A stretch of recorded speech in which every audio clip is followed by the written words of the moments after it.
The Mind Gym Academy presents Beyond the Scoreboard, a baseball story.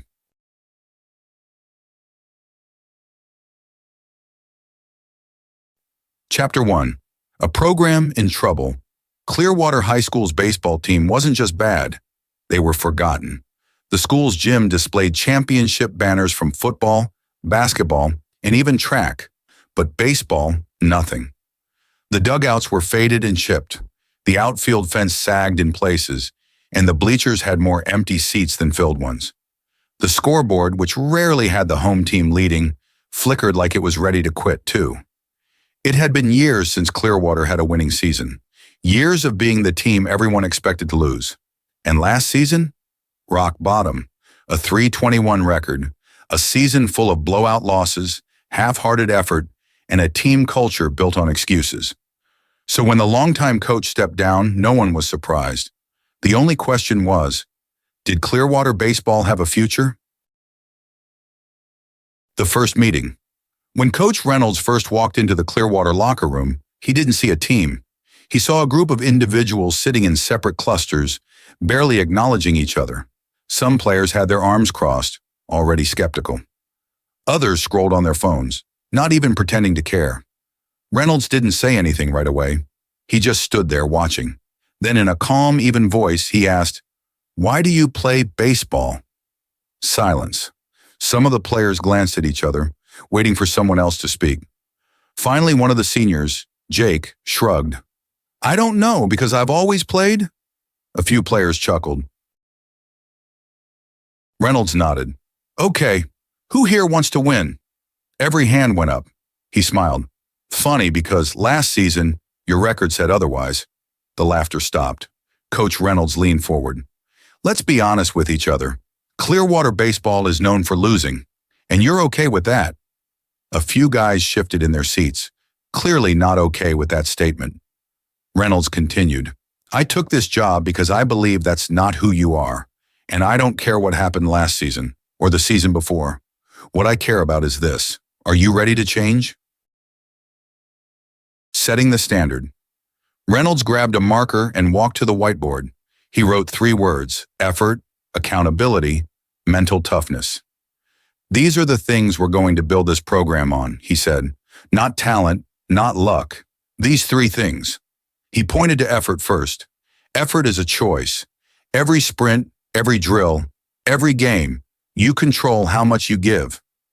Next, accountability. This means we don't blame the umpire, the field conditions, or bad luck. We own everything. No excuses. And finally, mental toughness. This is the separator. Anyone can be confident when things are going well. But when we face adversity, and we will, how will we respond? He capped the marker and looked at the team. "I'm not here to yell. I'm not here to run you into the ground, but I am here to challenge you." Some of the guys nodded, some still looked unsure. And then Reynolds delivered the message that stuck. "Clearwater baseball has been stuck in the past for too long, but that ends now. We're going to build something different, something better, and it starts today." One more thing. Just as the meeting was wrapping up, Coach Reynolds paused. "There's one more person I want you to meet," he said. The locker room door opened, and in walked a man in his mid-40s, dressed in athletic gear. He had an energy about him. Not intense, but focused. "This is Coach Taylor," Reynolds said. "He's not a baseball coach. He's a mental performance coach."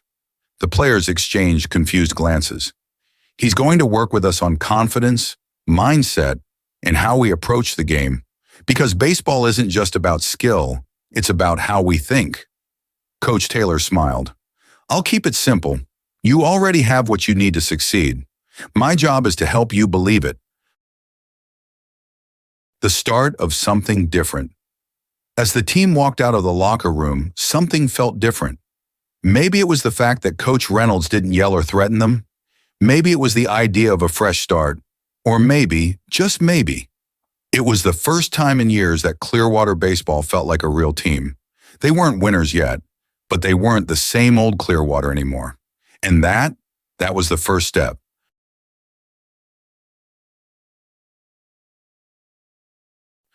Chapter 2, A New Beginning. The first official practice under Coach Reynolds didn't feel like a normal practice. There were no batting cages set up, no pitchers warming up, no fielding drills. Instead, when the players arrived at the field, they saw cones lined up along the outfield grass and a whiteboard propped against the dugout fence. On it, 3 words were written in bold capital letters: effort, accountability, mental toughness. Coach Reynolds and Coach Taylor stood near the mound, waiting as the team gathered. Some players whispered. Others just stood with their arms crossed, waiting to see what this was all about. Jake, one of the seniors, muttered to his teammate Ryan, "Where are the baseballs?" Ryan shrugged.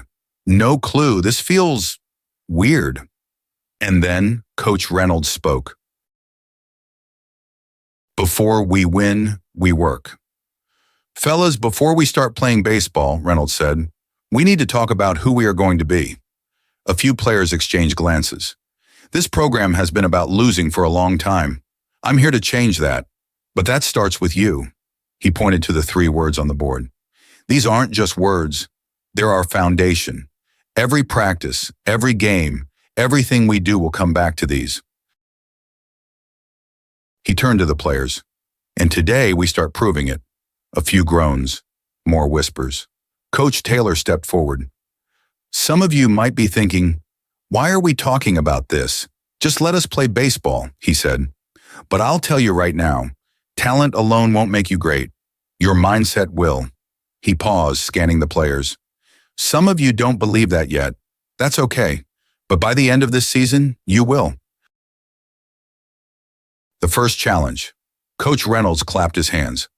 "All right, let's see what kind of effort you're bringing today." He pointed to the cones. "We're running team sprints, not for punishment, not to break you down, but to build you up." A few players groaned. Coach Taylor smiled.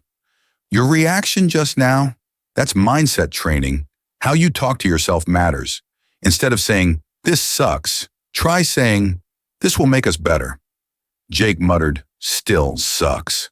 Coach Reynolds grinned. "Run fast enough and it'll be over quick." The team lined up and the first sprint began. Effort and accountability.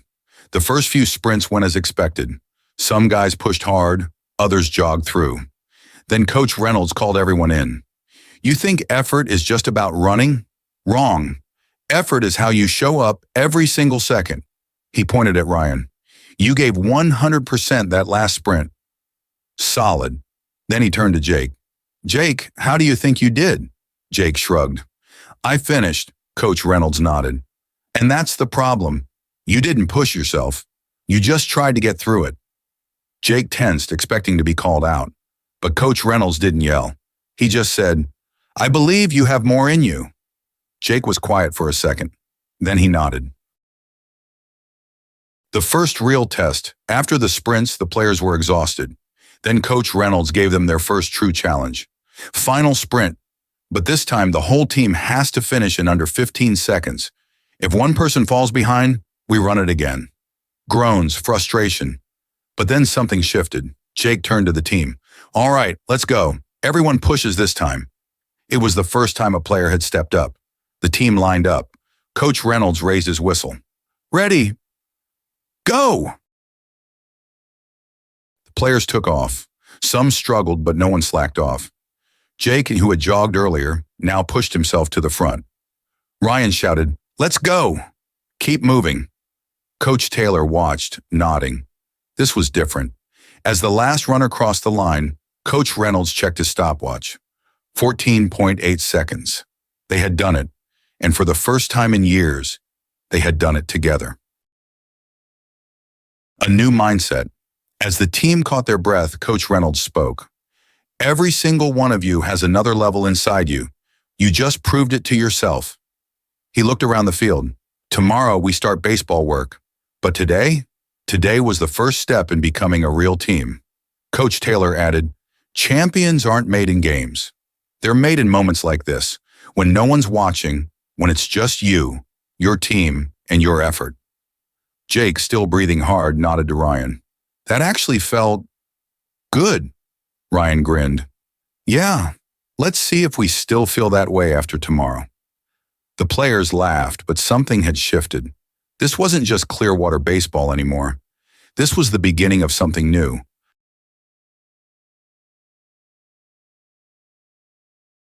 Chapter 3. The mental game begins. Clearwater baseball had never talked about mindset before. They had talked about hitting mechanics, defensive drills, and conditioning, but mental performance, that was new. So when the players walked into the locker room after practice and saw Coach Taylor waiting for them, they knew something different was coming.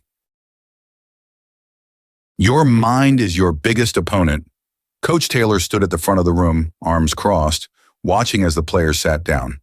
I want to start with a question, he said. What's the hardest part about baseball? A few guys called out answers. Hitting a curveball, making plays under pressure, trying to stay focused for a full game. Coach Taylor nodded. Good answers. But I'll tell you right now, the hardest part of baseball isn't hitting, fielding, or even winning. He picked up a marker and wrote one word on the board, mindset. The room went quiet. The hardest part of baseball, he continued, is the battle happening inside your own head. The doubt list. Coach Taylor grabbed a stack of note cards and handed them out. Write down the biggest doubt you've ever had on the field. The players hesitated. Some stared at their blank cards, unsure if they wanted to admit what they were thinking. Ryan, one of the team's most talented players, tapped his pen against the table before writing, "What if I'm not as good as everyone thinks?" Jake, still feeling the effects of yesterday's practice, wrote, "I'm not fast enough to make the plays I need to." One by one, the guys wrote their fears down. Then Coach Taylor collected the cards, shuffled them, and read them out loud. "I always mess up in big moments. I don't think I'll ever be a great hitter. I'm scared of making mistakes in front of everyone. No names, no judgment, just raw honesty." When he finished, he looked at the team. "Any of these sound familiar?" A few guys nodded. Some shifted uncomfortably in their seats. Coach Taylor smirked. "Good, now let's fix it." Flipping the script. He picked up the marker again and wrote, "I always mess up in big moments," as opposed to, "I prepare for big moments and I trust myself." "I don't think I'll ever be a great hitter," as opposed to, "Every at-bat is a chance to get better. I'm scared of making mistakes," as opposed to, "Mistakes are part of learning. I respond, not react." The players studied the words. "This is called flipping the script," Coach Taylor explained. "Your brain believes what you tell it. If you tell yourself you're going to fail, you probably will. But if you tell yourself you're ready, you give yourself a real chance." The confidence challenge. Coach Taylor folded his arms. "Baseball isn't a game of perfect. It's a game of responses." He turned to Coach Reynolds.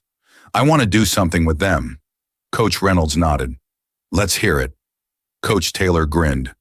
"We're going to call a player up here to do something that may be a little uncomfortable." The players looked around, whispering. Finally, Coach Taylor pointed. "Ethan." A quiet sophomore outfielder blinked. What?" "I would like you to stand up, walk to the front, and say one thing you're great at, baseball or not." Ethan hesitated. I don't know." Coach Taylor raised an eyebrow. "That's your doubt talking. Say something." Ethan swallowed hard, then muttered, "I work hard." Coach Taylor clapped. "Good. Now say it louder." Ethan's voice was slightly stronger. "I work hard." The team watched closely. Coach Taylor smirked. "Louder." Ethan took a deep breath.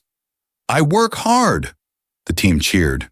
Ethan sat back down, shaking his head, but grinning. Coach Taylor turned to the rest of the team. "Confidence isn't about being the loudest in the room. It's about believing in yourself when it matters." Practice becomes different. The next day at practice, something had shifted. When players took batting practice, they weren't just swinging. They were saying something positive before stepping in the box. "I'm ready for this. I attack the fastball. I trust my swing." Ryan, who had written, "What if I'm not as good as everyone thinks?" started moving with more confidence. Jake, instead of doubting his speed, pushed himself harder during drills. And Ethan? Ethan was louder, more engaged, more willing to speak up. Coach Reynolds smiled. "You're seeing it, aren't you?" Coach Taylor nodded. "They're starting to believe." The next challenge. As practice wrapped up, Coach Reynolds brought the team in. "This is the first step. The mental game is just like the physical game. You practice it, you improve." Coach Taylor stepped forward. "Tomorrow we're going to test your focus under pressure. Be ready." The players looked at each other, curious. "What kind of test?" Ryan asked. Coach Taylor smirked. "You'll find out soon enough."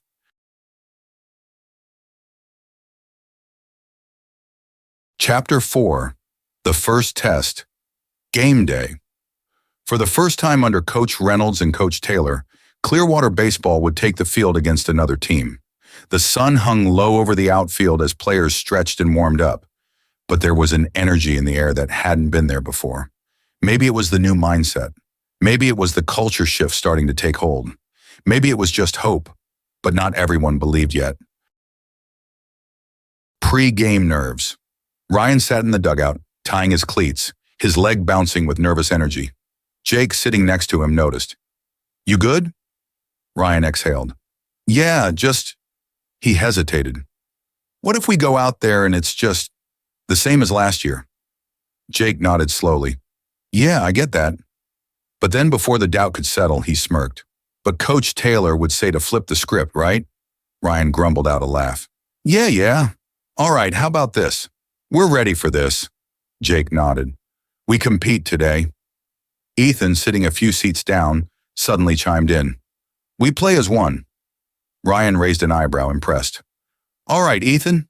And just like that, the pregame nerves weren't so loud anymore. A strong start. Clearwater took the field with something different in their body language. They weren't cocky. They weren't scared. They were ready, and the first inning showed it. Ryan, leading off, doubled down the left field line. The dugout erupted. Jake followed with a sacrifice bunt that advanced the runner. Something old Clearwater wouldn't have done. And Ethan? Ethan, the guy who used to shrink under pressure, stepped into the box and lined an RBI single into center. 1-0, Clearwater. The dugout came alive. The energy was real. For the first time in years, they believed. Old habits resurface, but baseball is a game of momentum, and when things shift, how you respond matters. In the bottom of the fourth, Clearwater's pitcher started struggling. A walk, a bloop single, another walk. Suddenly, the bases were loaded, one out. Jake could feel it, the creeping doubt, the old Clearwater. One mistake, and the game could spiral. Then it happened. A hard ground ball to third. The third baseman fielded it cleanly, but rushed his throw to second. And the throw was wide of the base. The ball sailed into the outfield. 2 runs scored. And just like that, Clearwater trailed 2-1. Silence in the dugout. Heads dropped. The feeling was all too familiar. But then, Coach Reynolds called time. The circle. The team jogged to the mound. No yelling, no anger. Coach Reynolds simply looked at them. "Tell me something," he said. "What team are you right now?" No one answered at first. Coach Taylor stepped in. "This is where it happens," he said. "This is where we find out if you're the team from last year or the team you've been building to be." Jake finally spoke. "We're not folding." Ryan nodded. "We finished what we started." Coach Reynolds smirked. "Good. Then let's get back to work." Clearwater locked back in, and it showed. The very next batter hit a ground ball, and this time, the shortstop turned a smooth double play. Inning over. Momentum stopped, and the game wasn't over. The final inning, bottom of the 7th, 2 outs. Clearwater still trailed 2-1. Ethan stepped up to bat. The same kid who once struggled with confidence. The same kid who, last year, would have prayed for someone else to be in the spot. But this was a different Ethan. He took a deep breath, gripping the bat. Coach Taylor's words echoed in his mind. "I trust myself in big moments." The pitcher delivered. Fastball. Crack. Ethan lined a single into right field. The dugout exploded. Clearwater had life. Ryan came up next and worked the count full before drawing a walk. 2 on, 2 out. And that's when Jake stepped to the plate. The same Jake who had once coasted through practices. The same Jake who hadn't always pushed himself, but not anymore. Jake got a fastball down the middle, and this time he was ready. He drove it into the left center gap. Ethan rounded third, flying home. The throw came in, too late. Tie game. The dugout was chaos. Ryan now stood at third, representing the winning run. And the next batter? A freshman, a kid playing in his first high school game. Coach Reynolds called time and pulled the freshman aside. "You don't have to be the hero," he said. "Just be ready." The freshman nodded, nervous but steady. First pitch. Wild. The catcher scrambled, but the ball kicked off the backstop. Ryan took off. Safe. Ball game. Clearwater won 3-2. And for the first time in years, it wasn't a fluke. They had earned it. More than a win. The team celebrated, but Coach Reynolds kept things in perspective. "This is just the start," he told them. "One game doesn't define us, but how we respond to success, that does." Coach Taylor nodded. "Winning doesn't just happen. It's a result of everything you've done before this moment." Jake, Ryan, Ethan, and the rest of the team nodded. They weren't just winning games. They were winning a new identity. And that was even bigger.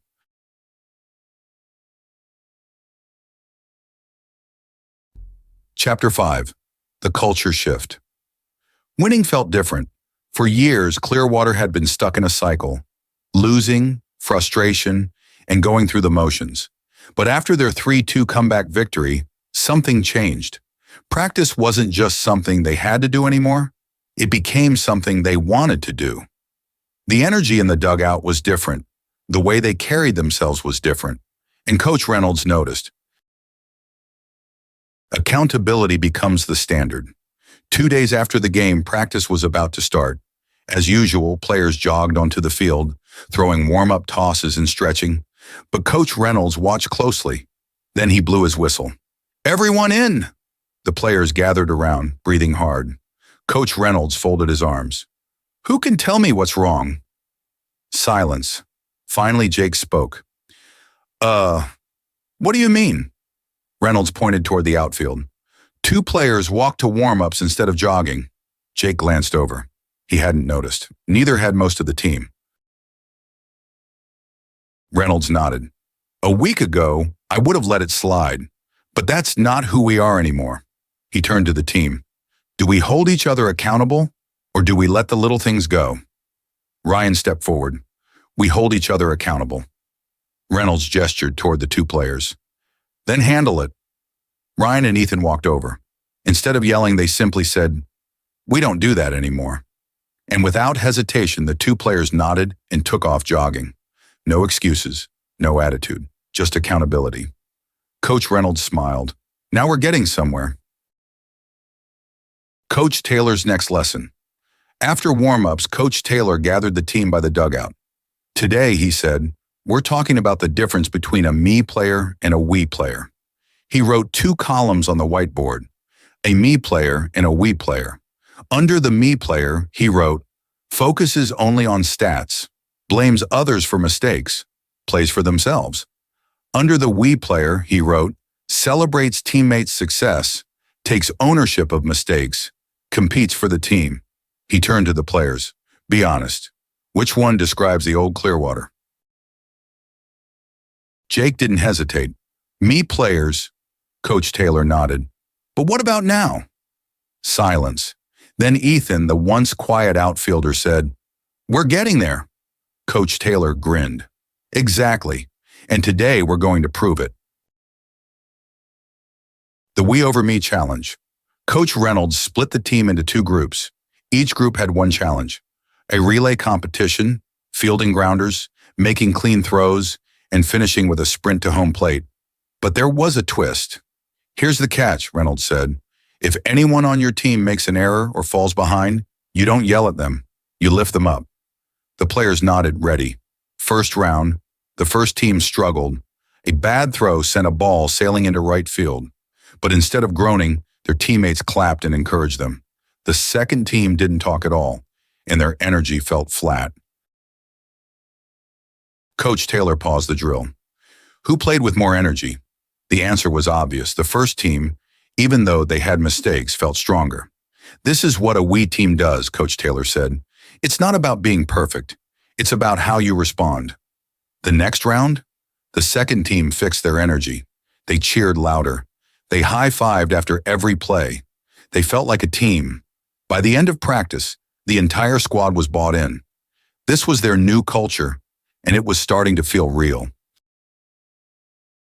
The best part of the win. That night after practice, Ryan scrolled through his phone. Then he saw something that stopped him. A picture. Someone had posted a photo from the last game. It wasn't a picture of the scoreboard. It wasn't a picture of the winning run. It was a picture of the team celebrating together. Guys smiling, jumping, arms wrapped around each other. The caption, "Clearwater Baseball is different this year." Ryan grinned. For the first time in years, they weren't just a baseball team. They were something more. They were a family.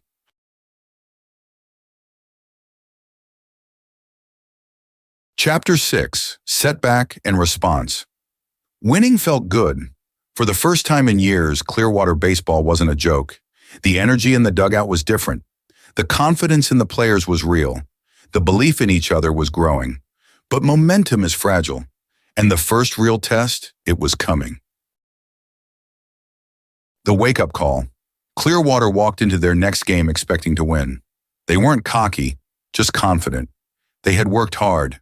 They had bought in. And for the first 2 innings, they looked sharp.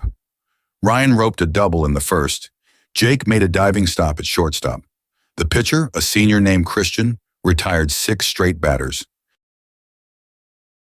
It felt like another step forward. But then, the little things started slipping. A missed cutoff throw let a run score. A routine ground ball was booted. A stolen base wasn't covered in time. A check swing strikeout ended an inning with runners on base. By the 4th inning, they trailed 5-1. And for the first time since Coach Reynolds took over, the old frustration started creeping in.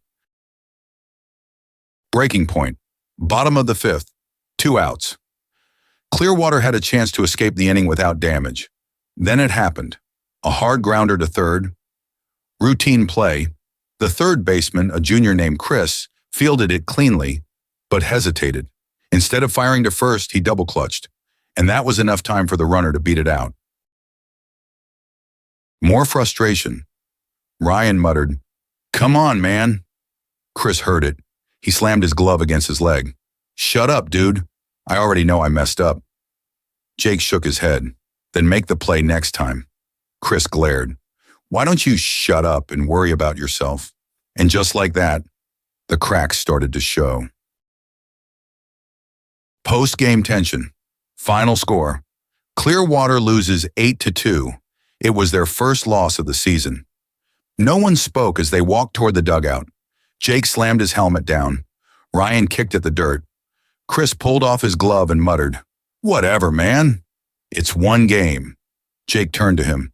"That's the problem. You don't care." Chris fired back. "Bro, you act like you're perfect.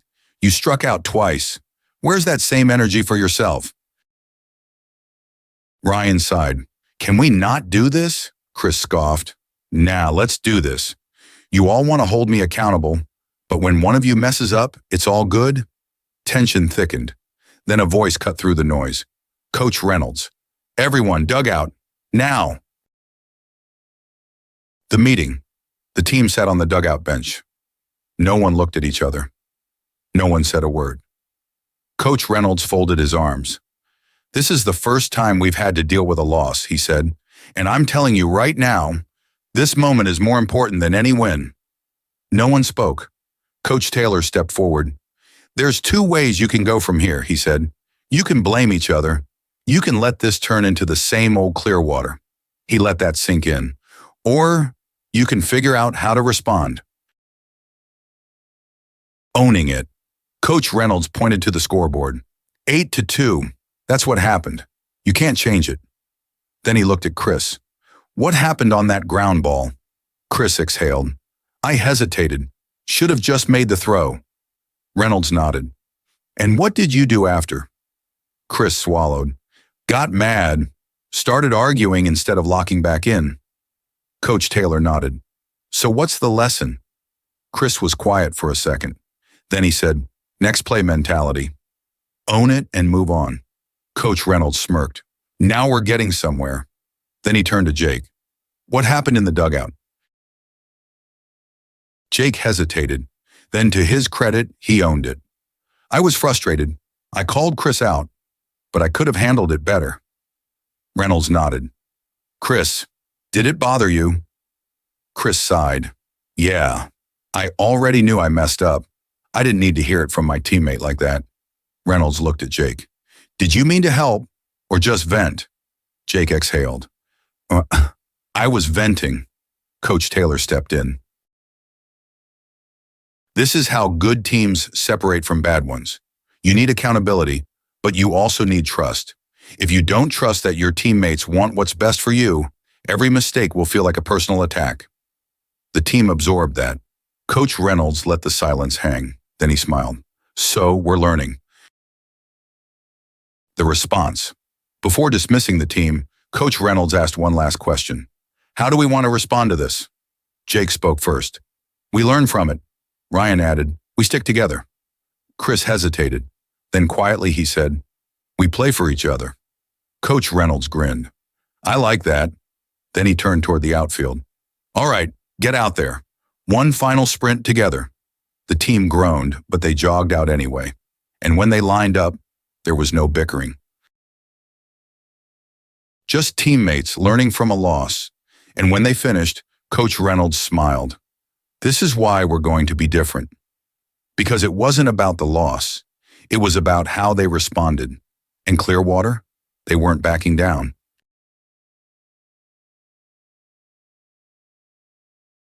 Chapter 7. The Playoff Push. The loss stung. For the first time all season, Clearwater baseball felt like they had taken a step backward. But the difference between this team and the old Clearwater, they didn't let it define them. Instead of falling apart, they used it. Bouncing back. The next week in practice, something clicked. The energy was higher. The focus was sharper. The standard had risen. When someone made a mistake, there was accountability, without blame. When someone executed a play, teammates celebrated it. When a drill wasn't done right, they ran it again, without being told. Coach Reynolds and Coach Taylor noticed. This, Coach Taylor said to Reynolds, watching the team during infield drills, is the turning point. Reynolds smirked. They get it now. And when game day came, they proved it. Statement wins. Clearwater took the field for their next game with something to prove. It wasn't just about winning. It was about playing the right way, crisp defense, smart base running, staying locked in, even when things went wrong. By the end of the night, the scoreboard read, Clearwater 6, opponent 1, a statement win. But more importantly, they did it the right way. The momentum kept building. Another win, another dominant performance, another step closer to the playoffs. Suddenly, Clearwater wasn't an underdog anymore. They were a team to watch. Coach Taylor's final lesson. As Clearwater neared the playoffs, Coach Taylor called the team together. We've talked about mindset, trust, and handling adversity, he said. But there's one more thing we need to cover, staying present. He picked up a baseball. This game is full of distractions, pressure, expectations, outside noise. He tossed the ball to Jake. But the best players, they only focus on this pitch, this play, this moment. Jake squeezed the ball, nodding.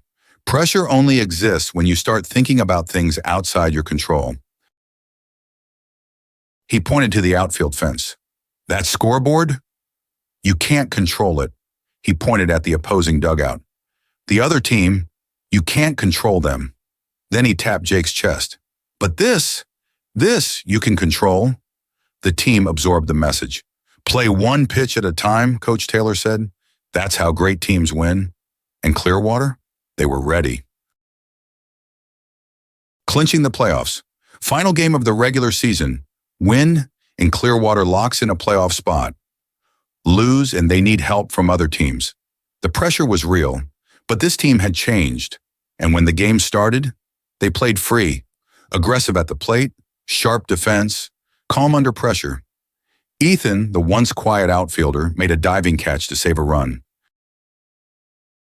Jake, the shortstop who used to take plays off, turned two huge double plays. Ryan, their leader, drove in the go-ahead run in the fifth. Final out, ground ball to second, routine, the throw to first, clean, game over. Clearwater wins 5-3, and just like that, they were playoff bound. Celebration and reflection. The team rushed the field, laughing, hugging, high-fiving. Coach Reynolds and Coach Taylor stood back and watched. "Not bad for a team that used to doubt themselves," Reynolds said. Taylor smirked. "Not bad at all." Ryan wiped sweat from his forehead. "Coach, I gotta ask, did you actually think we'd make the playoffs this year?" Reynolds grinned. "I knew you could. The question was, did you?" Ryan smiled. Now there was no doubt. Clearwater wasn't just happy to be here. They were here to compete. In the journey, it wasn't over yet.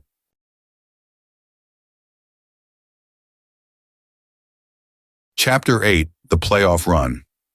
The regular season was over. Clearwater had done the unthinkable. They had gone from an afterthought to a playoff contender. But now things got real. The teams left standing weren't just good. They were great. And if Clearwater wanted to keep going, they'd have to be even better. First playoff game, proving they belong. The first-round matchup was against a team with a history of playoff success, a program that had been here before. Clearwater? They were just getting started.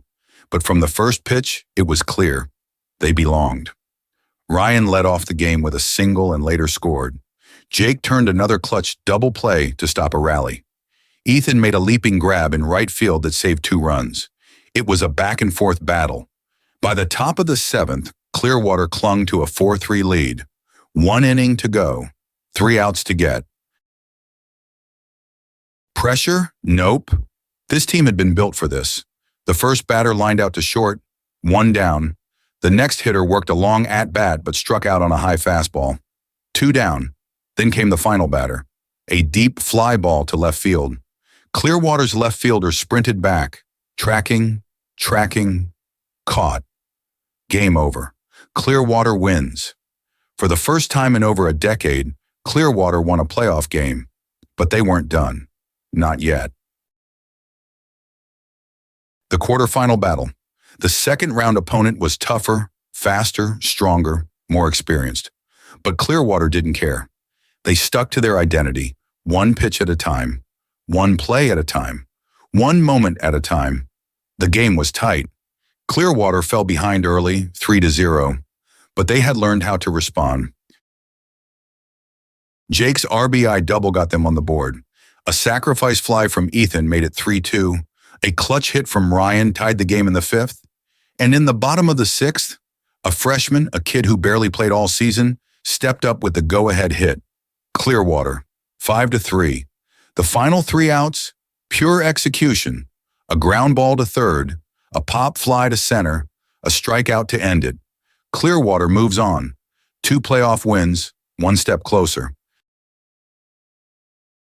The semifinals. Overcoming adversity. The semifinal matchup was the biggest challenge yet. A powerhouse program, a team that had won state championships. Clearwater started strong, taking a 2-0 lead in the 3rd. But in the 5th inning, disaster struck. A controversial call, a misplayed grounder, a bloop hit that just barely fell in. And just like that, Clearwater trailed 4-2. For a moment, the doubt crept back in. Was this it? Had they come this far just to fall short? But in the dugout, Coach Reynolds and Coach Taylor kept them grounded. "We don't fold. We play our game. We fight to the last out." And they did. Clearwater scratched across a run in the 6th.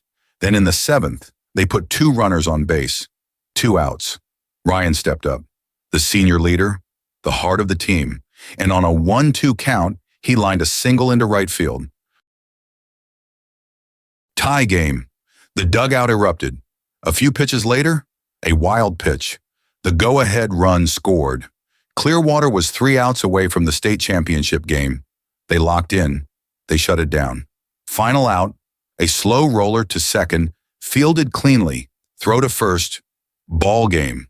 Clearwater wins. And just like that, they were going to the state championship. Celebration and reflection. As the team piled onto the field, celebrating the unthinkable, Coach Reynolds and Coach Taylor stood near the dugout. They believe now, Coach Taylor said. Reynolds smirked. They've earned it. Ryan found them, breathless, sweat dripping, grinning. Coach, he said, one more. Reynolds nodded. One more game. One more shot. Clearwater had made it to the biggest stage. And no matter what happened next, they had already won. Because this wasn't just about one season. This was about a program that had changed forever.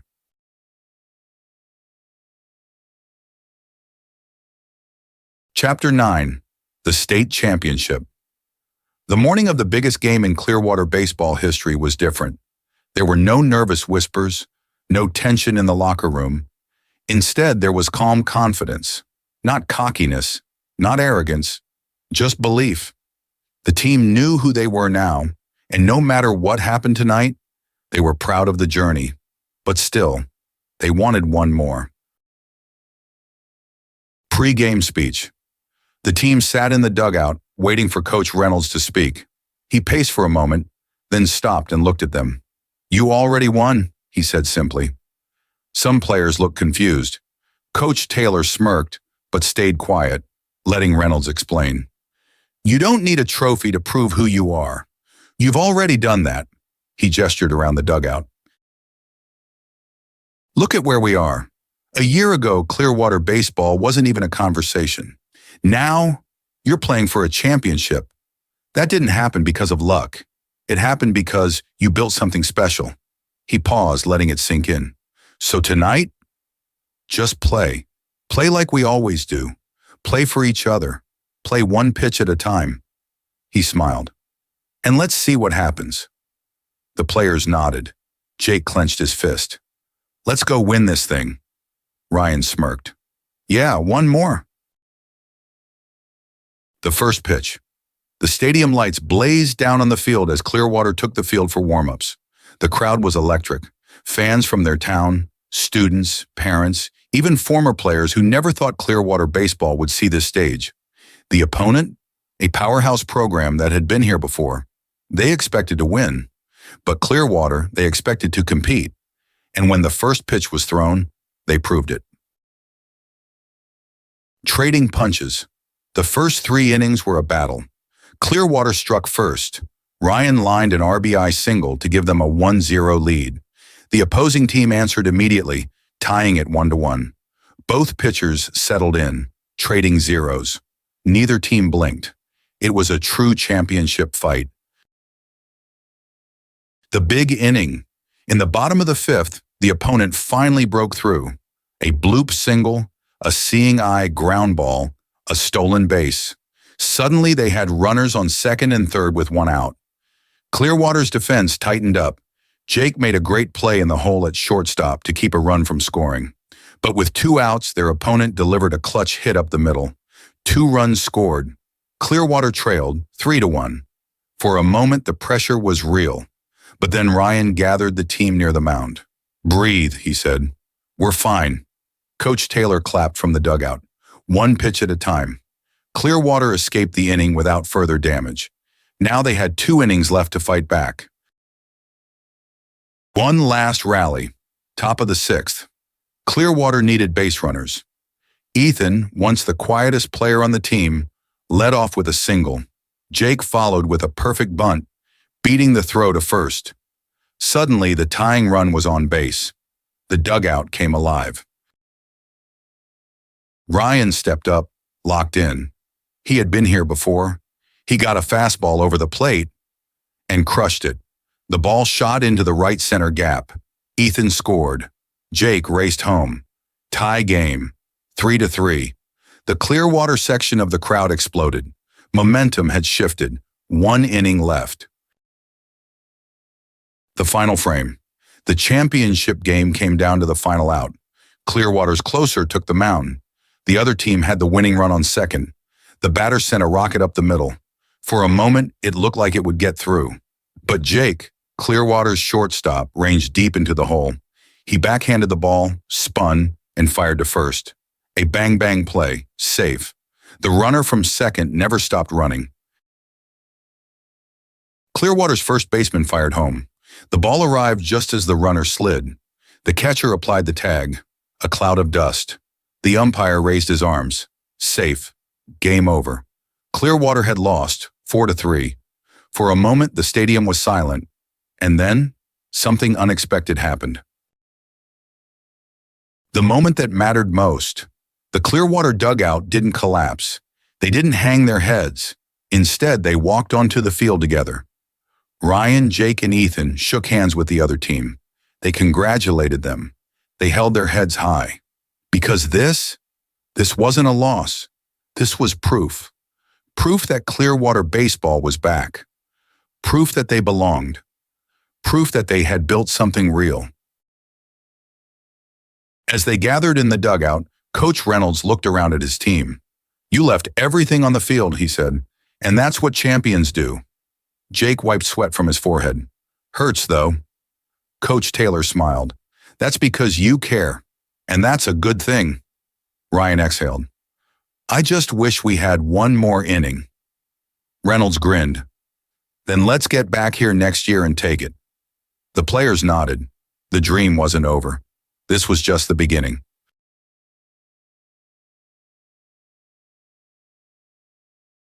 Chapter 10. The legacy continues. The stadium lights dimmed as Clearwater's players slowly packed up their gear. The state championship trophy wasn't theirs, but something more important was their identity, their belief, their legacy. And as they sat together in the dugout for the final time that season, it wasn't defeat they felt, it was pride. The final huddle. Coach Reynolds didn't need to yell. He didn't need to give a motivational speech. Instead, he just looked around. "This isn't the end," he said. "It's the beginning." The players listened, still catching their breath. "You changed Clearwater baseball," Reynolds continued. "Not by winning games, but by how you played, by who you became." He pointed to Ryan. "You led this team with heart. You set the standard for the guys who come after you." Ryan nodded, wiping sweat from his forehead. Then Reynolds turned to Jake. "You went from a guy who did just enough to a guy who made everyone around him better." Jake smirked. "Took me a while." Coach Reynolds grinned. "But you got there." Finally, he turned to Ethan. "Ethan, a year ago, I bet you wouldn't have said 10 words in a row to me." The team chuckled. Ethan grinned. "Maybe 8. But tonight," Reynolds continued, "you played fearless. You believed." Ethan nodded, and then Coach Taylor spoke. "I hope every one of you remembers this moment," he said. "Not the scoreboard, but the journey." He pointed at the dirt. "You built something here, and it doesn't end tonight." The team absorbed it. Then Ryan stood up, and just like that, one last time, they huddled together. "Clearwater on 3, Ryan said. 1, 2, 3. Clearwater! Saying goodbye. In the days that followed, the reality set in. For the seniors, this was it. For the underclassmen, they knew what their job was now, to carry the standard forward. Ryan, Jake, and the other graduating players cleaned out their lockers, knowing they had left Clearwater baseball in a better place than they found it. Before leaving, Ryan took one last look at the dugout, a place that used to be filled with frustration and excuses, now filled with memories and pride. He exhaled. "Worth it," he said. Jake nodded. "Every second." The future begins. Months passed. A new season approached, and just like before, players walked onto the field for the first practice of the year. Only now, it was different. Players arrived early, not late. They jogged onto the field, not walked. They held each other accountable, not the coaches. The seniors were gone, but their impact wasn't. And as Coach Reynolds stood near the dugout, watching the next generation take the field, he smiled. Because this wasn't just a one-year turnaround. This was a culture shift, a new standard, a legacy. And Clearwater baseball, it wasn't just back. It was here to stay. 1 year later, the banners in the gym still didn't have Clearwater baseball's name on them. The state championship trophy wasn't in their case. But when people talked about the best programs in the state, Clearwater was in the conversation. Because something had changed, not just for one season, forever. The return. Ryan sat in the bleachers, watching as Clearwater opened their new season. It felt strange being in the stands instead of the dugout. But as he looked onto the field, he saw the same fire, the same standard he and the seniors had built. Players hustling on and off the field, high energy in the dugout, accountability without blame, a belief that they belonged. Ryan smiled. They had passed the torch, and these guys, they were ready to carry it. A familiar voice. Ryan wasn't the only one watching. Sitting a few rows behind him was Coach Taylor.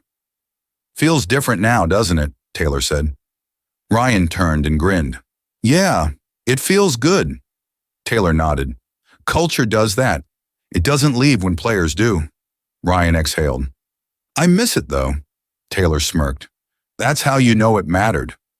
Ryan turned back to the field. The new shortstop, a sophomore, made a diving play and fired to first. Out at first. The dugout erupted. Ryan shook his head, impressed. "Man," he said, "they might be even better than us." Taylor chuckled. "That's the goal." Jake's message.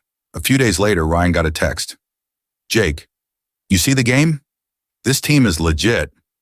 Ryan, "Yeah, man, crazy to watch from the stands instead of playing." Jake, "Bro, we helped build that." Ryan, "Yeah, we did."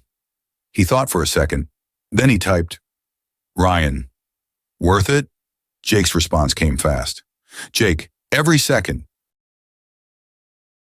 The legacy lives on. A few weeks later, Ryan stopped by the field after practice. Coach Reynolds was alone, packing up equipment. Ryan walked up. "Need some help, Coach?" Reynolds turned, surprised. Then he smiled. "Didn't think you could stay away." Ryan chuckled. "Guess not." Reynolds nodded toward the dugout. "New team's looking good, huh?" Ryan smirked. "Yeah, they got a pretty good blueprint." Reynolds clapped a hand on his shoulder. "Don't be a stranger," he said. "You guys helped build this. You're always part of it." Ryan nodded. Because he knew it was true. Clearwater baseball wasn't just a team anymore. It was a mindset, a standard, a legacy, and that would last forever. The Mind Gym Academy thanks you for listening to Beyond the Scoreboard, a baseball story.